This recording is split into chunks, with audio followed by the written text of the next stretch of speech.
Yeah, if you do hard stuff, eventually, you know, when you're in a situation, your response is what you can control. And you know how to control your response. You know, you see these people that end up in hard situations, and their response is what makes it harder, not the situation. Yeah. Real business owner. Whatever your situation is currently is not your forever situation. That's really what real business owners is, man. Like, we don't care where you come from, where are you going? Our goal and our job is to reduce the mistakes that you have to make or the money that you have to lose. You want to be an entrepreneur, you want to be successful, don't give up. You learn, adjust, and continue to move forward. Welcome back to the Real Business Owners Podcast with myself, Trevor Cowley. As always, Kilo G. What's up, friends? It's double trouble today. Yeah. You know, we don't really have usually this type of a situation. So we've got two guests today. Were you partners at one point, or I guess you guys worked with each other in the financial industry? We got Jeff Fieldstad, Brandon Neal. In other words, just two deep pockets is what I'll call them. You know, they built a book of business. They sold off their book of business, and now like they're selling the world or whatever. Building more shit together. Yeah, building more shit. Yeah, doing more. It's just like what Trevor and I've done. It's very similar, actually. Yeah, Exactly. It continues. One thing leads to another that leads to another, and it's just like, damn, what's next? What's next? Like everybody thinks that they're going to get to a point where you guys get where you know, put in years and years of work and then sell off and get a chunk of money or get, you know, good cash flow coming in if you sell it and get the monthly payments or whatever for an extended period of time, and think they're going to sit on the beach sipping margaritas. Yeah. Why aren't you guys sitting on the beach sipping margaritas? Is that why you, like, initially when you started, like at a young age, was that also a thought? Like, I'm going to get to the point where I'm rich and then I'm going to chill out and relax. And then you guys have evolved over time where you're just like, dude, the process of the build is really where the gems are. Like, kind of what was your mindset going into, you know, the financial industry in terms of trying to be successful? Like, mine was probably a little different. I just wanted a Ferrari. Oh, that's like, it. Genuinely, I just wanted a Ferrari. Just a stunt. Yeah, if I could buy a Ferrari, I'd be happy. For the ladies or what? I don't know, man. I think when you're, you know, I grew up with Dixie Down, so it was like I grew up in a trailer, man. So it was like if I could just have a Ferrari. If I can have a house on wheels, something just as expensive as the house I grew up in. So I really wanted a Ferrari, like, genuinely. But after I could buy one, I didn't want one anymore. Yeah. Been there, done that. It's like the low self-esteem thing. You know? I mean, there was a long time there I kept talking about like a Bentley or an Aston Martin. I'm going to get one this next year.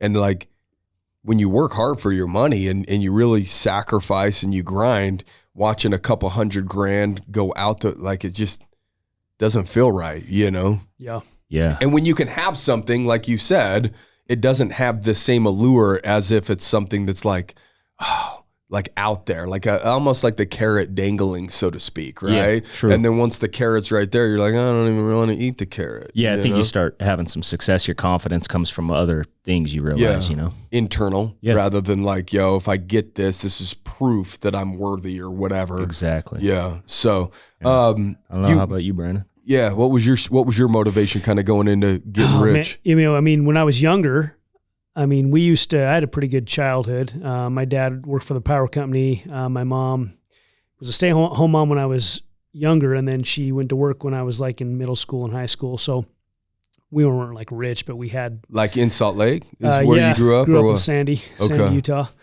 And so we always like that. We got a boat when I was a teenager, so we'd go to Lake Powell 2 or 3. Guy. Yeah, right. I know. Yeah. Anything with stucco stairs, a boat, like, dude, I envied those people. No, really. I mean, and we were middle class, but rich. Yeah, I'd say rich. Yeah, rich in the eyes of poor people. Yeah, and, I mean, because we seriously we go to Lake Powell a few times every year, and so growing up, and my dad liked to hunt, and I like to hunt, and I like the outdoors. So like my dream life was, man, if I could just get to a point where I could have like a houseboat on Lake Powell, a boat, you know, I mean, yeah. Basically recreate your childhood almost, like go out hunt and be on like maybe a little bit better, not just a boat, the houseboat, just kind of one up your childhood, you know, the way that you grew up. Yeah, but I think to answer your question, it was in my mind did I think, man, it would be nice to build something and then, you know, retire one day. Yeah, that's what I thought would be the way to go. I'm learning it's not. It's just not. You thought you'd take fulfilling. The work boots off one day and kick them up on the lazy boy and just live in your houseboat at Lake Powell. Yeah, whatever, right? Live the dream life, do what you want when you want, and life's good. But I don't know. To me, I mean, I had an opportunity to do that in the last couple of years. Yeah, and just wasn't happy when I kind of started going that way. Yeah. Like, okay, that's not the answer. Yeah. So stopping growing is not, it's not fulfilling, you know? Yeah. So was there a period like after you executed the sell of your book of business that you were just kind of like sitting there like, fuck, now what? Like almost kind of lost for a second on what you're going to do next, and found yourself kind of in a weird limbo phase that you haven't Big seen time. and kind of had to recreate yourself almost. I mean, Jeff's a little bit different here, I think, but so for me, I wasn't really planning on selling my business. It's just that Jeff sold his. So Jeff was in my agency. Yeah. And he sold his agency first, which was kind of a shocker. Like young guy, young people don't sell their agencies in that company. Yeah. So he did it, and everyone was going, "What's going on with Jeff?" So I called Jeff. I go, "You all right, man?" And he goes, "Yeah, I'm good." I go, "You sure?" He goes, "Yeah." He goes, "You know what? I didn't have a dad growing up. I didn't have a dad around growing up. I want to be just a dad to my kids. We want to go sell the world." He always talked about selling the world down in the Caribbean and getting a boat. And like, man, good for you. So anyway, the guy who bought his business, his name's Mario Arizon. He called me up and said, "Hey, I'm excited to work with you. I just bought Jeff's business." And I said, "Man, I'm excited to work with you too." And I kind of joked with him and I said, "Maybe I'll have you buy my business." And he goes, "Dude, name your number." So I talked to my wife. I go, "Hey, would you want to sell?" And she goes, "Hell yeah." So I went back to him and says, "Hey, here's what we'd be willing to sell for." And he didn't even hesitate. He's like, "Done. Let's make it happen. Let's go." Damn, I should have said it just a little higher number. So it was kind of a shocker, right? Because it just ended. And for me, the mistake I made was I think a lot of it was I got involved in the company when I was 22 years old. Yeah. It's all I had ever done. And it was my identity, which is a mistake, right? I mean, you don't want what How you old do. Are you now? I'm 44. Okay. So 20 years of your life. 20 years of my life. life. Yeah. And we had a lot of success. We had a lot of, we helped a lot of people have success. We were like the youngest ever in the history of the company to make a 7-figure income before the age of 30. And so we hit these big milestones. And like famous in that world too, though. Yeah, like you're a legend. No wonder why it's part of his identity, right? Like if people are clapping it up for you all the time, and you're like, damn, this is where show up to a convention. This is where I'm a legend. Yeah, right? there's 50,000 people and everybody's asking for your autograph, and taking it's a picture with you and shit. Yeah, you can't go 5 feet without someone stopping you. Oh, wow. Which I never really actually honestly liked the spotlight. I didn't like it, but they do. They do tremendous amount of recognition. They make you feel real special. So when I sold that, for a minute, I'm like, okay, now what am I going to do? And here we are 2 years later, and we're doing a bunch of things that are starting to fall into place, and I'm starting to see it. I go, okay, this is going to work out really well. It's going to be a lot better. But it's been a challenging transition, very uncomfortable. Couple of years of big time growth. I kind of went into a little bit of a slump just because I didn't know. Again, I mean, I'm like, man, I just built a successful business, made a bunch of money, get to do whatever I want when I want. Family set up, great family, great wife, great kids. Why am I not happy? Yeah. And it's because I didn't have at that time a good direction to go to, right? I mean, you got to have a direction and a place, something to focus on. Your mind turns on itself otherwce, right? It does. It's like depression shows up during the lack of progression. Yeah. Exactly. Yeah, that's progression.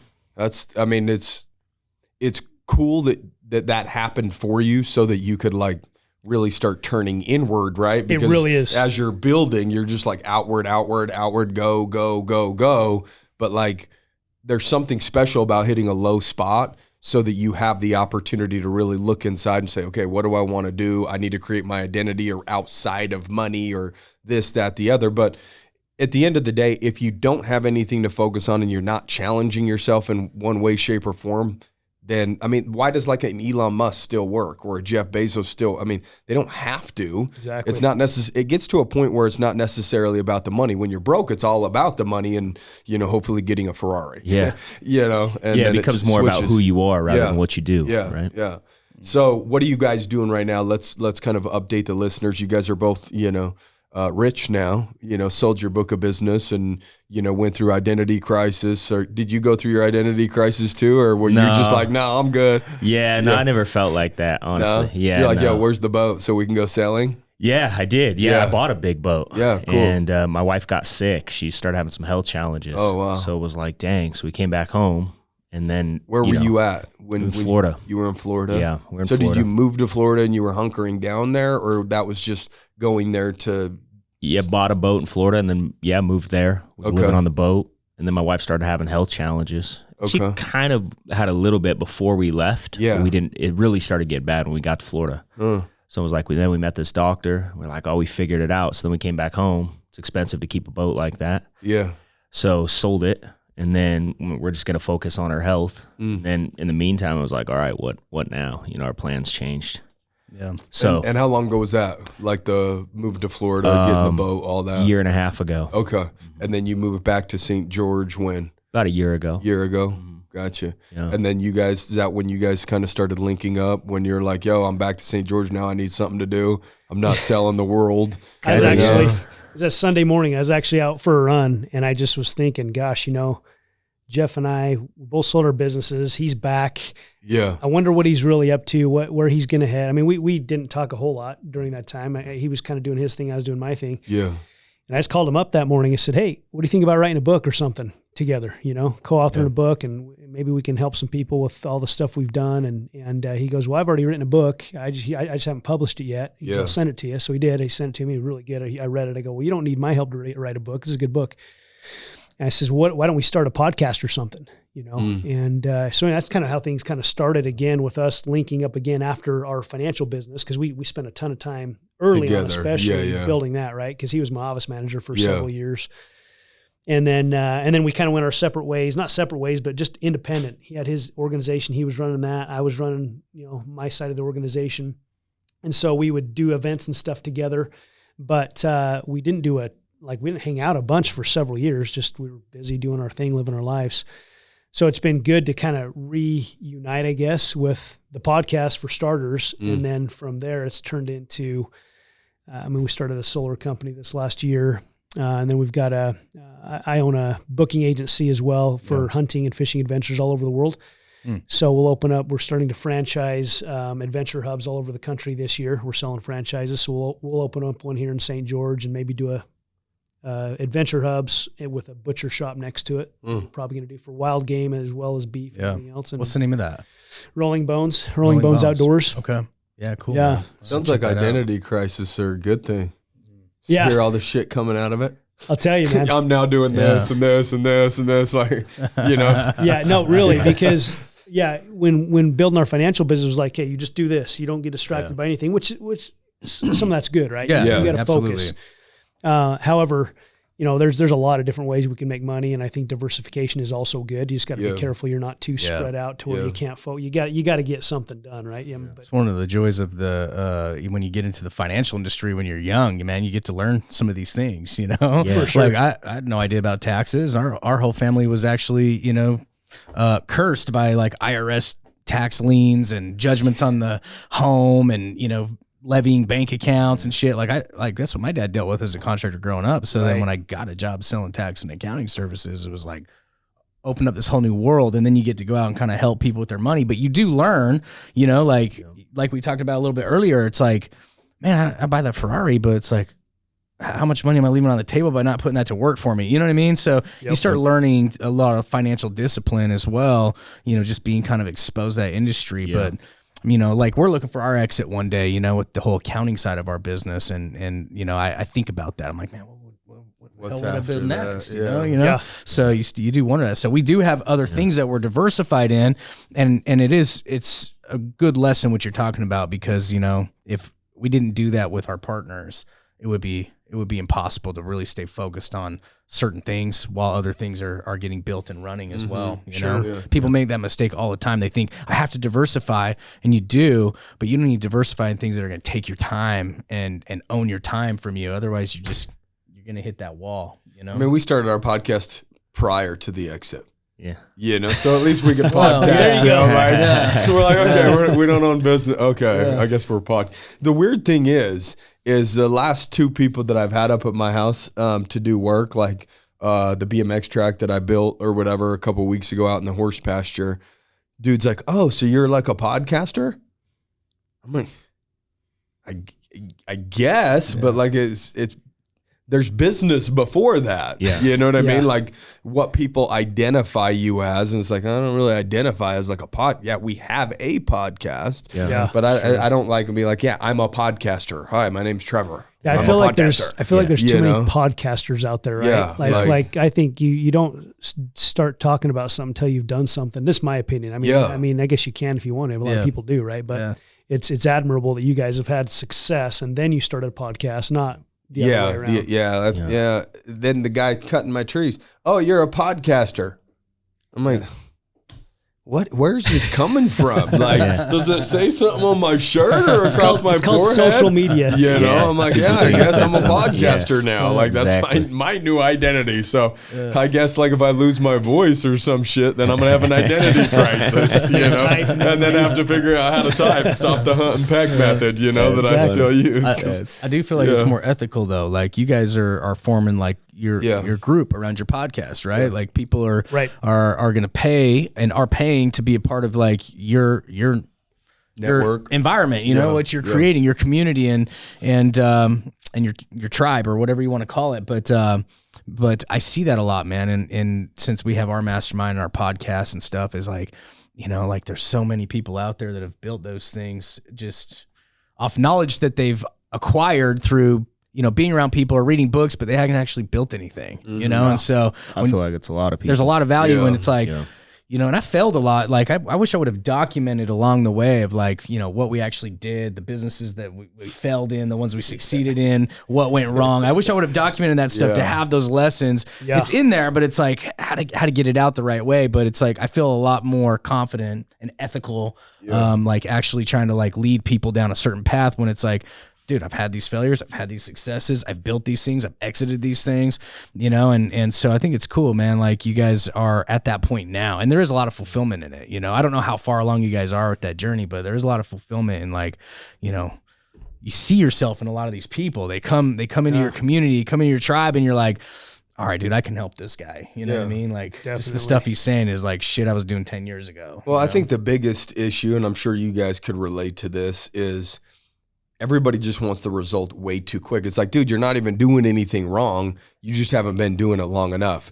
Like a part of progression, like as you're making your way to success, so to speak, there's these phases of where you kind of regress, right? Where you're like, oh, am I doing things wrong now? Because it doesn't just like every year up. You know, you feel like you're getting punched in the mouth sometimes and you have to take a step backwards, reevaluate, recommit, you know, make the adjustments or whatever.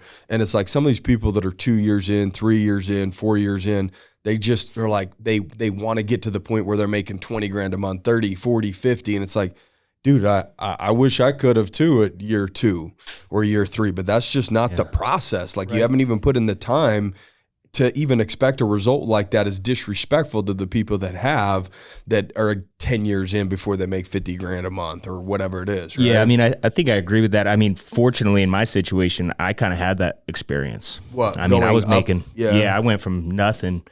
My 33rd month in the business, I profited 40,000 that month and never made less. So it was less than 3 years making 40 grand a month. And so I had this big trajectory, but I had put in a lot of work that most people wouldn't. You know, I always used to tell people, like, if you have kids, you're probably just not going to put in the same work ethic I put in early on. I mean, I lived it 7 days a week, sun up till midnight, 1 o'clock in the morning. I mean, it was normal for me to, someone call me and, hey, I got an appointment it's midnight. Okay, I'll be there. You know, I never said no. But if I had kids, it wouldn't have been a realistic thing, you know? So I think that it's good to have those expectations, but you have to be willing to put in the effort to not get frustrated, you know? But I was putting in that effort. It's really rare to find somebody. I mean, you started boxing when you were what, 16? 11. Oh, 11. Yeah. So, I mean, and the reason I bring that up is because, so 3 years after starting your financial business, you were making 40 grand a month. But the reality is you started your financial, but you were 20, 21? Yeah, just turned 21, yeah. So, but I would argue you had 10 years of disciplined, focused activities going on before you ever started. Yeah, I think that's what it business, takes time to develop, right? Is those disciplines, right? Being able to focus, be self-motivated. Yeah. You know, Brandon didn't ever have to call and say, hey, what are you doing? You know, I'm working. Yeah. He would actually have to call. He would tell me sometimes like, hey, dude, you shouldn't tell everybody exactly. I remember one time he told me you got to be like a duck on water, you know, like below you're just like paddling like crazy, but up top it's just like graceful. Smooth. Yeah. And it helped me a lot because I would tell everybody exactly what I was doing, and it would almost like turn people off. But we're trying to attract a massive amount of people, right? So I think there's positives and negatives to that expectation. Like I fully expected to make that kind of money. You know, there was no doubt in my mind that was going to be the result. But I was also willing to put in the effort and the discipline. Where you see a lot of people where they think they're working hard, but they're not working hard. Like they put in a 10-hour day and call it hard work because they did it for 30 days in a row. Like, come on. I ask people all the time, like, what do you do with all your time? You know, like you're bragging about working 10 or 12 hours a day. Like, what do you do with the rest? Yeah. You know, and that's where I think the frustration lies for most people is they have this gap between their belief and their actions, and they don't realize that there are people paying the price that's a lot closer. You know, they're taking a lot more action towards that belief. Well, I think some people think a full-time entrepreneur is, 9 to 5, right? Just because they start their business, whatever, and it's like a 9 to 5 thing. But, I mean, I remember when we were at the San Diego Padres game and Kel's on his phone for like 6 innings straight. Yeah. Like I kept taking pictures because he was still on his phone from literally inning 1 to inning 6. Oh yeah. With that dude from like China or That was just something. every day, dude. Yeah, like like there's just certain things that need to be done that don't necessarily have like a 9 to 5 time frame, like where you get your weekends or whatever it is, right? Yep. And I think people want to, work hard for their 9 to 5 as an entrepreneur, whether they're, a service like in the trades or whatever it is, but there's a lot of shit that you got to be doing after that 5 o'clock or before the 9 o'clock hour. And really it comes down to discipline. Do you have the mental fortitude to actually get through what you've got to get through, whether it is a 12-hour, 14-hour day, or whether it's being told no a billion different times, but still showing up with the same enthusiasm the next day, right? Yeah, which goes back to more of who you are rather than what you do. A lot of people want to do these certain actions, expect a result, rather than are you the kind of person that pays the price regardless? Are you going to, it was like with my wife, we had this mutual understanding. We're at lunch, I'm probably going to be on my phone. It's not that I don't love you. It's not that, I want to win. And it stresses me out. Like I'm more stressed not being on my phone than I am communicating with our people. Where's everybody at? How many appointments we got tonight? And keeping track of the business, it stressed me out to just like relax from that.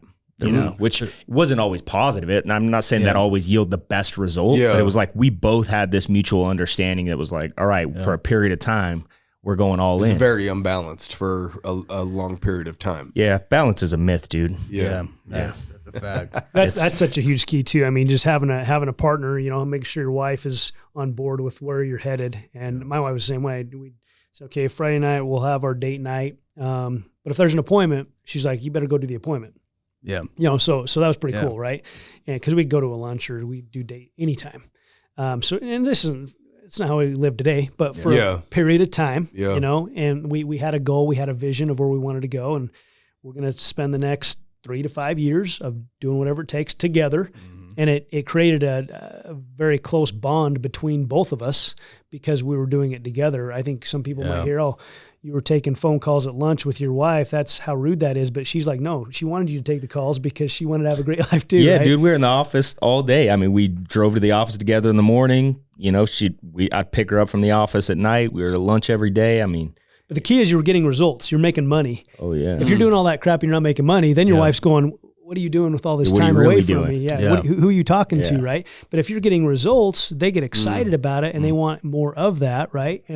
But communication is key. You got to be on the same page. If you're not on the same page, you're going to create separation. I'm a firm believer, man. If you're not growing together, you're growing apart. Exactly. It's just what it is, dude. So. I think it was Thomas drew this graph one time, and he was like, okay, and it was just business partnerships. But I instantly went to like my marriage, right? It was like, okay, draws this, big L-shaped graph, and he was like, one business partner doing self-development, going to groups, masterminds, doing all these things, other business partner back at home, just kind of handling the things, right? And he was like, both are elevating, but one's just like right here, one's just right here. He's like, what are you gonna do with all the space in between that? You guys don't even like relate anymore, right? And that was what one of the good things Trev and I did was like when we got kind of sucked in, drink the Kool-Aid as we were talking about before the episode. It was like, you've got to buy into like this thing, and you can't teach people like desire. You just can't teach desire, man. And so if you and your wife both have a desire for this magnificent life, they don't all have to look the same, but if you're not growing together, you're not doing some parts of that together,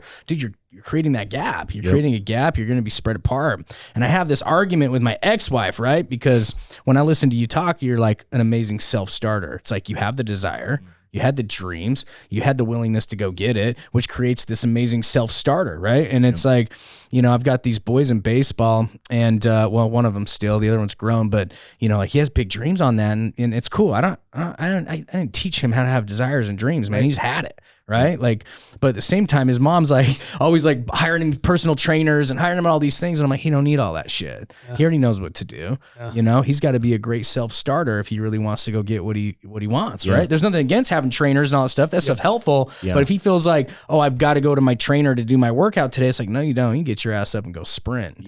So we always have this battle. It's like, I'm not going to pay for all that shit. Like, I can pay for it. That's not a problem. But if he's not just getting up and doing it on his own, he has to go to his lessons to get his workout in. There's a difference, right? Like that's called enabling, right? And I don't want to create entitlement. He's got the vision. He's got the dreams. He's got to be a great self-starter. And so, when we talk about those disciplines that you get from boxing and all those things, that it's like, and then boom, you have this desire. It's like all in, drink the Kool-Aid, buy in, go after your dream. And it's like, people miss that. There's so much of that missing right now in kids that I see around, right? Kids I see around, it's like, dude, if you don't have like a big ass dream and a desire to go get it, and you're not a great self-starter, it's like, I can't help you. I feel like society and culture in general, it's like everybody wants to take off the pressure. Where really, I think somebody who wins is someone who says, I'll run towards it. Whatever the pressure is. If it causes me to, it's like you running 10 miles a day, Trevor. It's like you're not running away from it because it's hard. You're running towards it because it's tough. It doesn't matter if it's in fitness or business or whatever it is. Anybody who's willing to run towards that pressure ultimately gets stronger.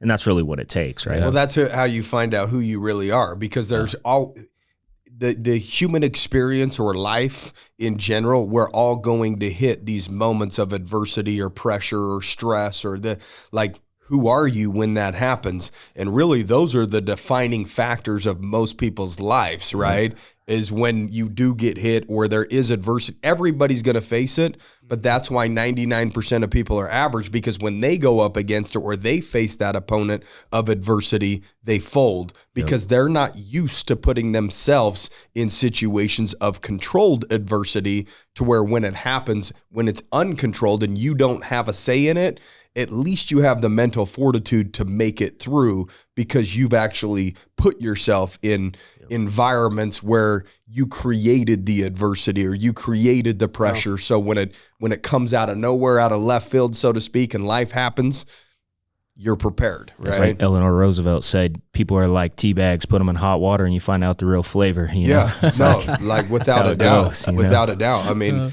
that's literally... Like, it doesn't make sense to a lot of people why people do the self-development. The cool thing about self-development is it's like, it's a forever journey. You talked about an ending to the, financial side, and there was like an identity crisis. But like, if part of your identity is I just wake up and I do hard shit, and like you can control that for the rest of your life. I read every single day. You could read every single day all the way to the day you get buried, right? Like, that's what I love about self-improvement, is there is no ceiling. There never will be a ceiling. The only ceiling is the one that you place upon yourself, right? Yep. Like, as long as you're willing to play a long game, like, I'm excited to see who I'll be after 1,000 days of doing 2-a-days and reading every day. Yep. Like, trying to meet that version of myself, because I already know that version of me will run circles around this version of me. Yeah. Right. And to me, that's exciting, that there's always like progression, as we talked about earlier in the conversation. Right. Yeah. And so you guys are obviously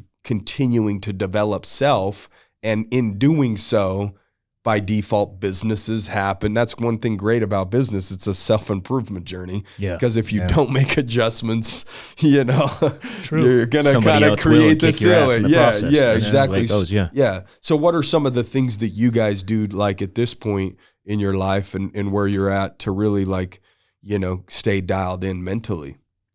Yeah, I think that's a great question. Our belief systems really dictate how we live our lives when we do get put in hot water, so to speak, like you're talking about, right? And for me, I mean, I've always been big in, well, for the most part, always been pretty big into fitness ever since high school, and always been important to me. And I think a big reason that is, in high school I was this scrawny kid and got into wrestling my sophomore year, and as soon as I kind of did that and started getting my butt handed to me, didn't like it, and so started to work out every day. I actually got some old weights from my cousin, started working out every day, and I really liked the results I started getting.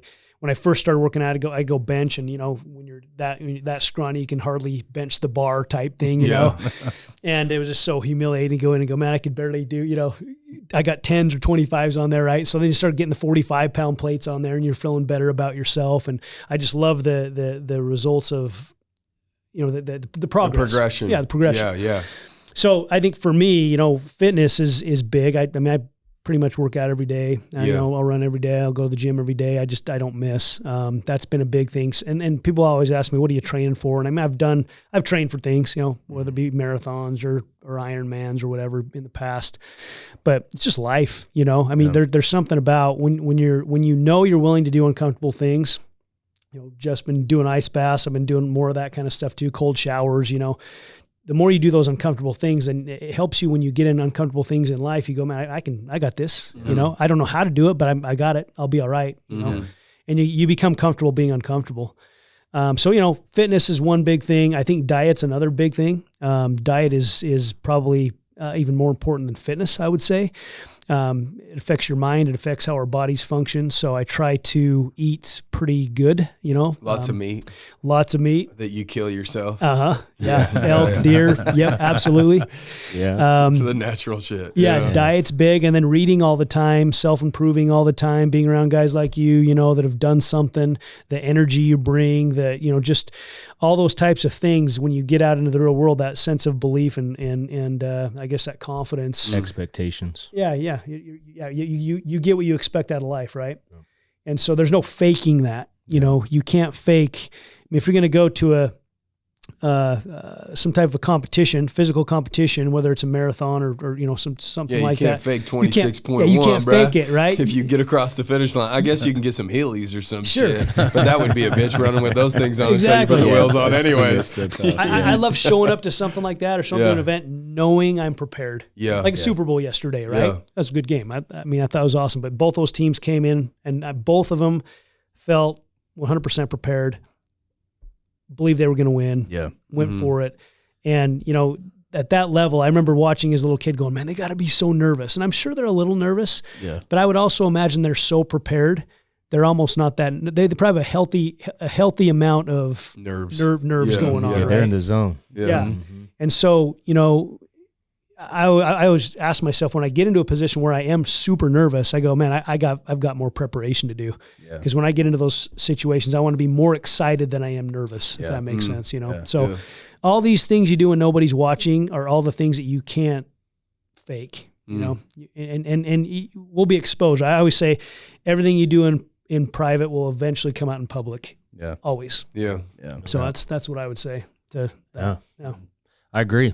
I do all that same stuff, Concur. man. Do hard shit. It's like, if you do hard stuff, eventually, when you're in a situation, your response is what you can control. You know how to control your response. You see these people that end up in hard situations, and their response is what makes it harder, not the situation. Yeah. So you do these things. Yeah, like I wake up every day and do a cold bath. I sit in the 39 degrees for a few minutes. You turn a 6-incher into a 2-incher. There you real go. quick. Or less. I was gonna say maybe you get to do the cold bath, turn a 12er into a 6er. You just want to know what it feels like to be average for a minute. There you go. Yeah. Like, hey, we all got to humble ourselves sometimes. Some cold point, bath some will way, do right? that. Yeah, for sure. A lot of surface area there to get cold. No, but doing that every morning. Yeah, I think fitness is a big thing. Lifting heavy things, running. Learning new skills, pushing yourself. I've been hunting with Brandon, and learning a new skill is not something that's easy, especially something like that. There's so many different things you have to learn.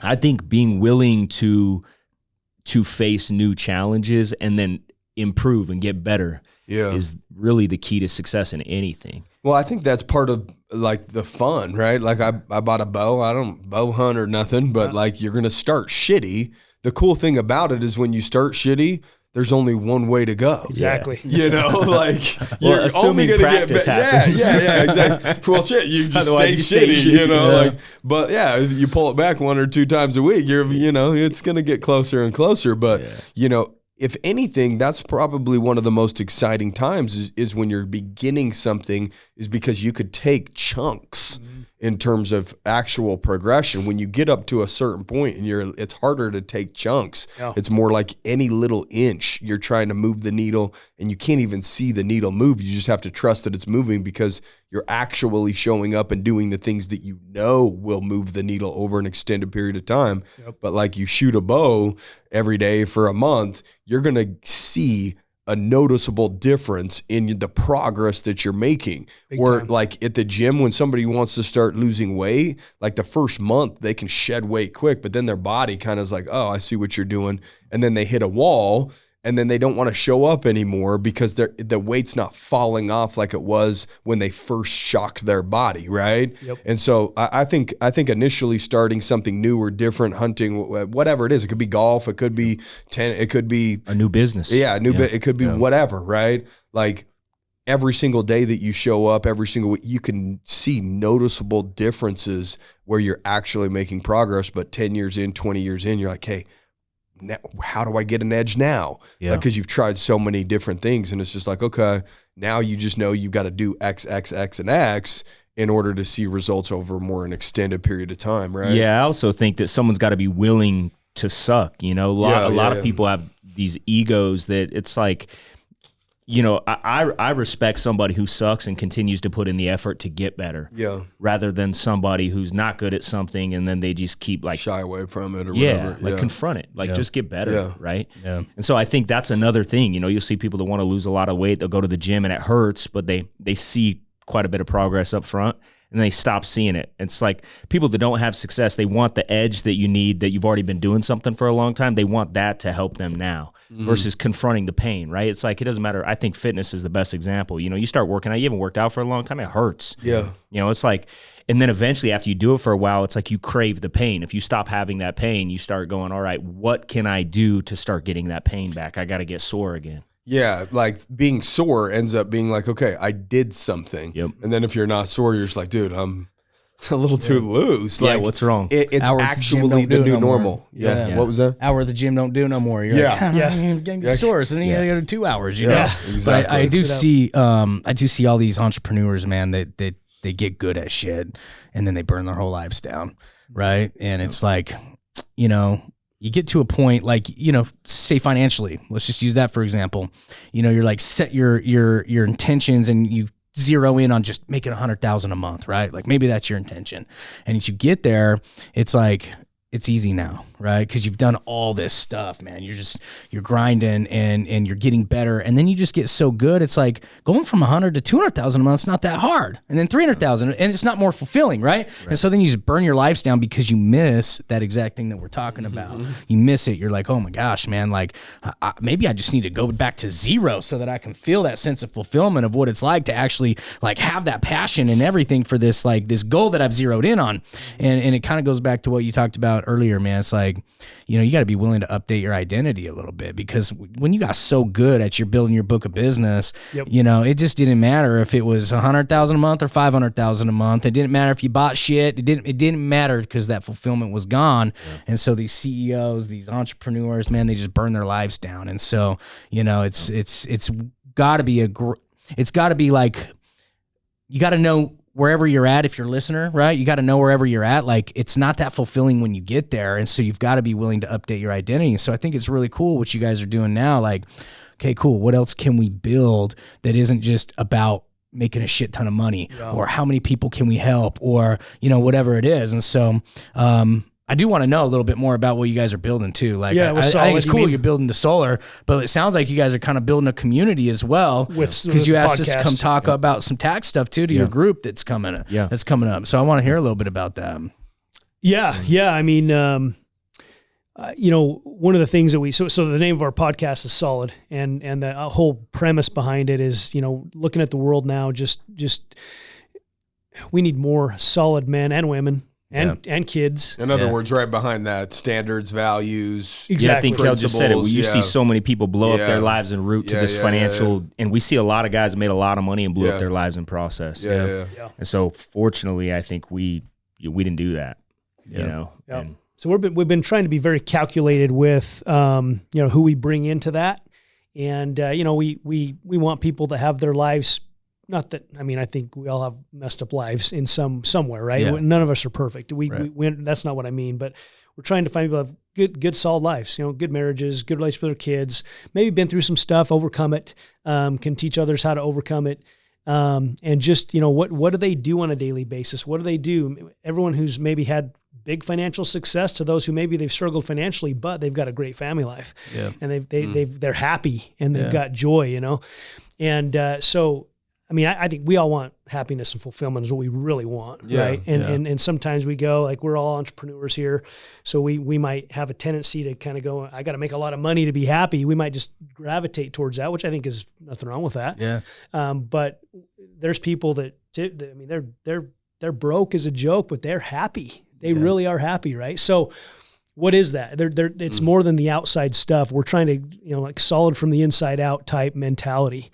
But so that's kind of the whole Premise of it. And I mean, I think there's a lot of youth that could benefit from what we're talking about. I mean, like Jeff had a upbringing where he didn't have a lot of Ferraris. support. Yeah, Ferraris. Definitely. maybe a lot of Maybe toy ones. He was like, damn. Yeah, it's not a maybe good it's toy environment. shit. Yeah. it's not a great environment, right? Yeah. So if we can teach these young kids, like, I mean, you see high school kids today. I've got 2 daughters, right? And my oldest is 16, so she's starting to go to the dates. And so it's on dates now. And it's interesting to watch some of the boys that take her out and how they treat her.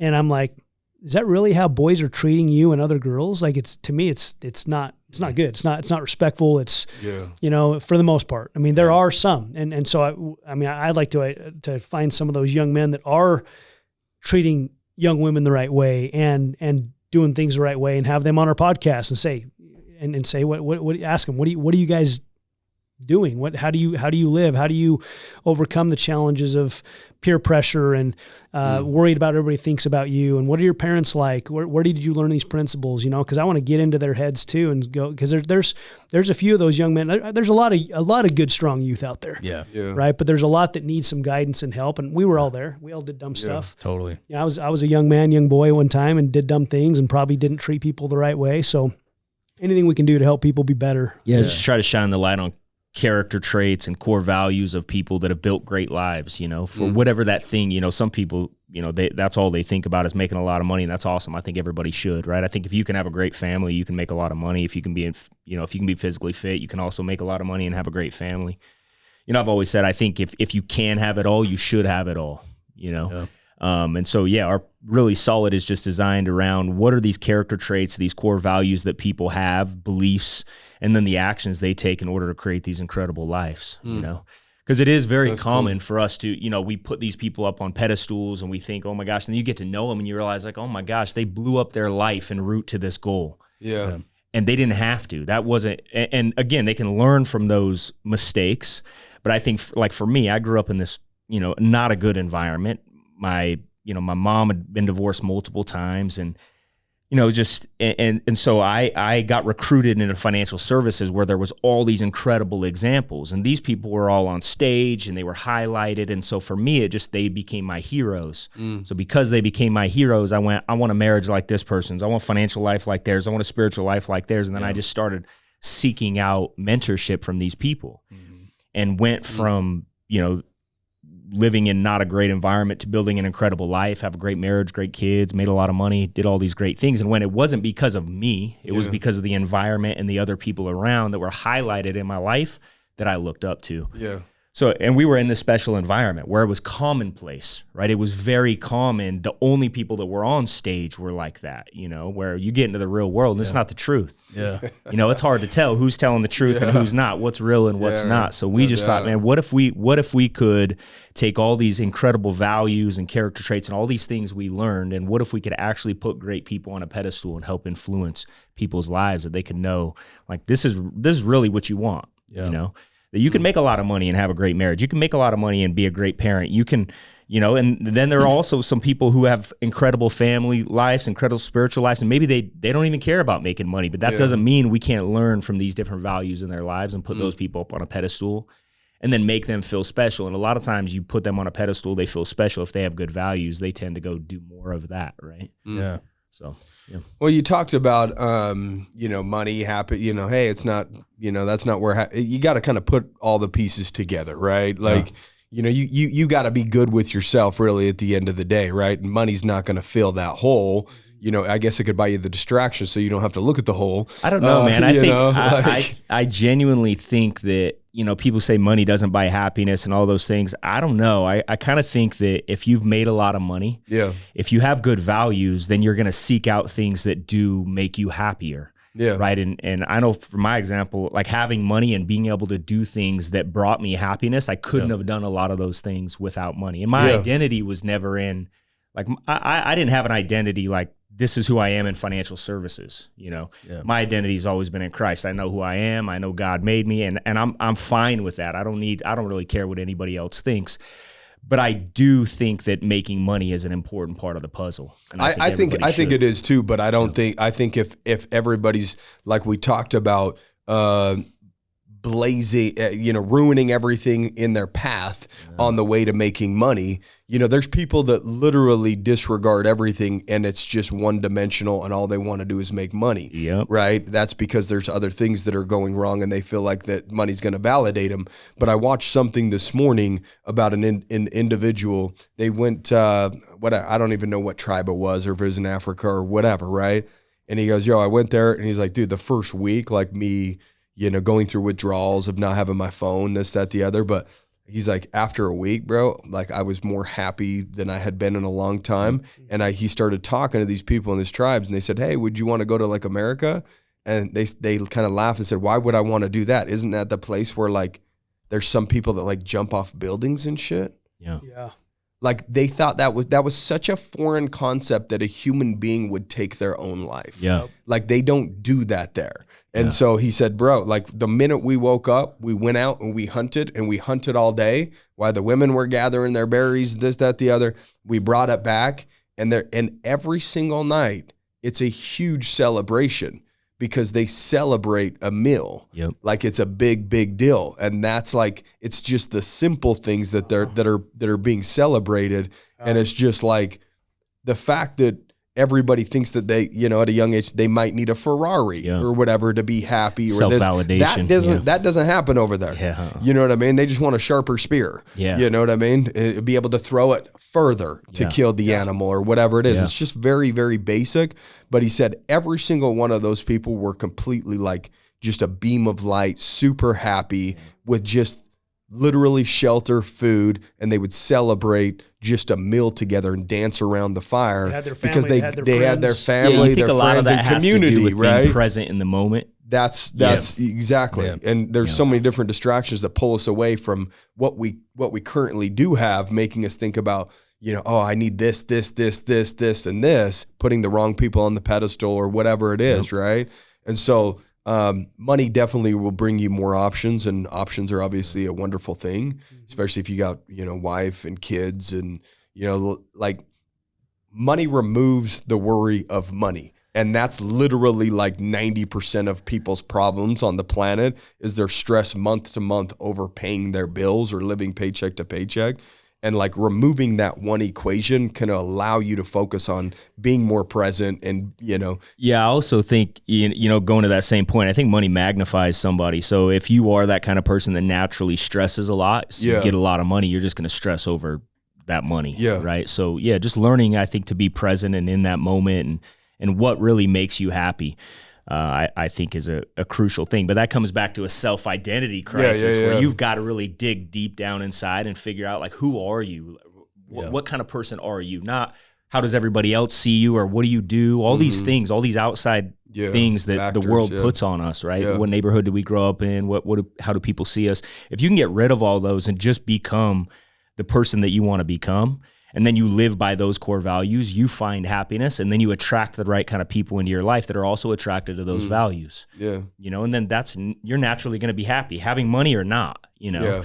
And so I think for me, that's I think a blessing and a curse was always I never cared what anybody thought about me. You know, so that's hurt me at some points in my life. So it's like a tool, right? You have to learn. You know, you can use a hammer for destruction, but you can also use it to build. So I think for me, it was a good tool that I had to learn how to use, where I didn't really care about what anybody thought about me. So that maybe hurt some relationships early on in my career that I'm like, man, I shouldn't have responded that way. That was my fault. Yeah. And I should have handled it better. But it was because I didn't care what anybody else thought about me. But that also allowed me to go talk to more people, build a bigger business, you know, do things that maybe other people wouldn't have done, but I just didn't care what anybody else thought. So if somebody says no, so what? On to the next one, right?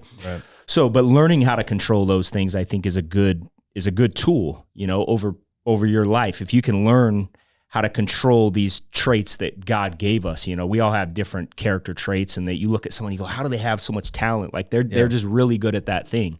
You know, I think if you can learn to control that and use it as a talent, and you can have a lot of success with it, and then not feel like you have this pressure from the outside world, like you need to be something else. That's another thing. You'll see people, they'll look up to somebody and they'll start acting different. They'll start trying to be that person. Yeah. And then they're miserable. You know, they're miserable because they're trying to be somebody they're not. You know, whereas they were just themselves, the best version of themselves, they're going to attract other people in their lives that support the best version of themselves. Yeah. And naturally, they're going to be happier because they have people around that are cheering them on, you know, and they don't have to be. Brandon and I have totally different personalities. We do, but we work together really well, you know? Yeah. And so I think that, I'm sure that's how you guys are, right? I'm sure you guys' personalities aren't the same. Yeah. And so I think, but you attract people who appreciate and respect those values that you have. Yeah, I think that's spot on. It really does come down to the values you put behind these things. Like, money's not everything, right? Like, but there is a payoff, even in that tribe, right? In that tribe, it's like, well, they're not working for money, but they probably are working to be the best hunter in the tribe, or the guy that creates the sharpest spear, or, you know, the best bow and arrow, whatever, right? Bring home some meal. There is a payoff, right? And in our society, it's like, it is backwards. It's like, we work so hard for money that we let it own us, but it can become this magnificent tool for us if we put the right values behind it. And so, you know, there's that the 4 F's that everybody talks about in entrepreneurship. It's like kind of cliche now, but, you know, your faith, your family, your fitness, your finances, it's a real thing. I didn't grow up just like you with any values. I didn't have bad parents, but they didn't have any values around those things. They were just working for the paycheck and scrape by. And it's like, man, I wish I had those values instilled into me. It's like, well, I did, and I found it through entrepreneurship, man, being in environments just like you guys had on those stages and all those things. And so I've even talked to people about, like, dude, like, you know, finances for me is at top of the list, because it is, with the right values, this amazing tool to where I can now pour into the faith. I can pour into the finances. I can pour into the family. I can pour into all of it. Right. And so in our society that we live in, it's like, dude, we have to have those things, but the money is literally the tool for it, like you're talking about. And so, you know, it's your spear. Dude, yeah. I mean, even in that tribe, if they don't bring home any food, they're not happy. Yeah. they're not happy. Yeah, if you're hungry, dogs, you don't stay hungry. No party tonight. We got no meat. Yeah. We're just eating berries. And the women are like, what the hell? I'd stay home picking berries for all day if you ain't going to do your part. Yeah. Exactly. But I do think being in the moment, you know, is crucial. And I think a lot of times you find these tribes, or, you know, they don't have Western influence, if you will. They're really good at living in the moment and having core values. Hey, I've got my family around. I'm healthy. You know, my kids are here. You know, I saw an Instagram post the other day from this dude who's a billionaire, and he said the secret to success is not about how much money. You know, you're successful when your kids grow up and they want to come home and spend more time with you. That's how you've been successful. Yeah. If you're a billionaire, your kids grow up and they don't want to be around you, you failed, no matter how much money you made. You know, and you start thinking about that. And going, all right, if I as my children grow up, if they want to be around me more, we have great relationships. Isn't that what life's about? Yeah. And I think so. I think, it's proven. There's scientific proof around longevity and community. If you don't have community, you're not going to live near as long. Yeah. I think a good exercise to do is to ask yourself, okay, if I did lose everything, everything but my family, right? But I lost everything else, lost all my, tangible, worldly stuff. Would I be happy? And try to really get yourself in that place and answer that question honestly. And if the answer is no, I wouldn't be happy, then you go, okay, why wouldn't I be happy? And what do I need to correct to be there, right? And it all comes down to, like I say, finding yourself, being the best you can be, and learning to become the best version of you can be. I saw a quote, I think it was just this morning, hey, once you find yourself, then you'll be able to find me, right? And just talking about, just how our relationships come together. And I think oftentimes people are maybe looking for the right spouse or whatever, right? Yeah. Just work on you. Just become great. Just be the best version of you can be, and the spouse will come, right? Yeah. That'll instead of going out and looking for somebody else, just be the right person. Put yourself in the right places. Yeah. Or even you see in relationships, like on that topic, you see relationships that are struggling, and a lot of times, you see jealousy and all this kind of stuff, versus if you're just the best version of you, I'll be honest, I always tell my wife, I go, I'm a badass. I'm hard to replace. Like, I'm young, I work out, I'm rich, like, I'm 12 confident. inches. Right? Yeah, like I'm after a cold bath. Yeah. Oh, yeah, 6 inches after a cold bath. Right? But no, I think if you get yourself into that place, like you don't have to have these insecurities like I had in the past, right?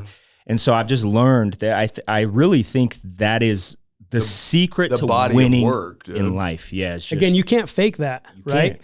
You've developed that because of the work you do on you, right? Yeah. It's all that work we're talking about. Yeah. I mean, starting my financial business, I was 22 years old, and I was sitting down with people that were in their 30s and 40s, going over their financial planning stuff and recruiting them to come work with me and join this 22-year-old, 23-year-old kid, right? Yeah. But I was working like crazy. I was reading like crazy, listening to audios of all the top leaders, and I was becoming them, right? So, I just realized really young that if I will just work on me and just get good myself, I don't have to worry about who comes and who goes. I'll attract the right people. And it worked. Yeah. So those who are listening, you go, where do I start? Well, make sure you're working on you. Yeah. Make sure you are getting better. And if you are, your belief, just the energy you'll start putting out there will attract people. Yeah. Big believer in that. Pays to be self-interested. And you know what? Everybody, they're true. Like, they truly are chasing wisdom, right? Like, they don't care. Yeah. Like, I see guys all the time in their 50s and 60s in these entrepreneur groups, but they're listening to these 20 and 30-year-old kids because they're doing the work, man. Yes. And it's like they didn't, right? They're just now tapping into like, oh my gosh, man, I've been left behind, and they've probably reached some level of unfulfillment. And so, like, man, I that's just really what you talked about. I was thinking about, that's one of my true passions is like, dude, I just want to have wisdom, man. I'm grateful for the wisdom I've gained through all the trials, the struggles, everything, right? Not being self-interested, not taking care of myself, building what I've built. But man, I'm more excited for the wisdom I'm gaining as well. But you can't gain it without that self-interest. There's no shortcut to it either. No, as you guys have built what you've built here, and then you were just talking as we were getting started here, someone in our company also sold their business, and who they call for some advice, they called you guys. Oh, cool. And right, and so Ian, I think it was Ian who called you. Right? Oh yeah, just ask you a question. Yeah. And so, and the reason that is, you guys didn't know that was going to happen. You guys have just built a good company and built a good following out there because of the value you bring. And lo and behold, somebody that we know that's done very well also calls you and says, "Hey, I'm looking at doing something here. I need some advice." So that's a prime example of influence. Yeah, Earned influence. Yeah. Well, I think so. Like, people want to get to the point where they make more money prior to working on themselves, or they want, the better version of you does make more money. The better version of you does have a better relationship. The better version of you is more healthy, right? And as long as you continue to get better, guess what? You do at that point have influence, because people are like, whatever reason, there's like a frequency where it's an attractor. People are like, damn, like, I want to be around that, because when I'm around that, I could feel that. And they start vibrating at a different frequency. And it's almost like a high, where like high power people get into a room and they're just it's a whole nother level. And there's sometimes you walk away from a situation like, damn, that was cool.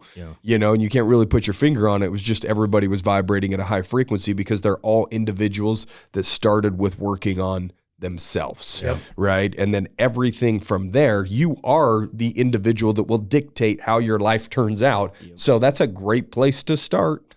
You know, let's figuring yourself out. Yeah, and that comes back to expectations and desire. You know, Kale, you talked about desire. It is the one thing you can't teach. You know, I used to tell everybody, I could teach you everything that you need to know to succeed in our business except for the desire. You show up with desire and you're willing to show up early, stay late, do all the things that don't take any talent, then we can teach you everything else. You know, but you've got to be willing to do those fundamental things, which comes back to discipline. And if you have the desire, you're going to be disciplined. I've always said discipline is easy if you're disciplined. You know, it's not hard, right? People look at all these things like, how do you work out every day? It's just a habit, right? How do you not every day? How do you eat like crap every day? How do you sleep in every day? You know, it's just a habit. The same thing. This is why successful people make winning look easy, just the same way losers make losing look easy. It's just habits, right? And habits lead to a certain part of life. The hard part is changing. And if you want to change, if someone's listening to this or whatever, and they're feeling that uncomfortable feeling, that's desire. That's where it shows up. I remember I called Brandon one time. It was when I first had $1 million saved. And I always thought, like, for me, it was like, man, once I got $1 million in cash, that like that feeling in my gut's going to go away. You know, so I just like, I mean, I was saving and investing like crazy. I was living way below my means.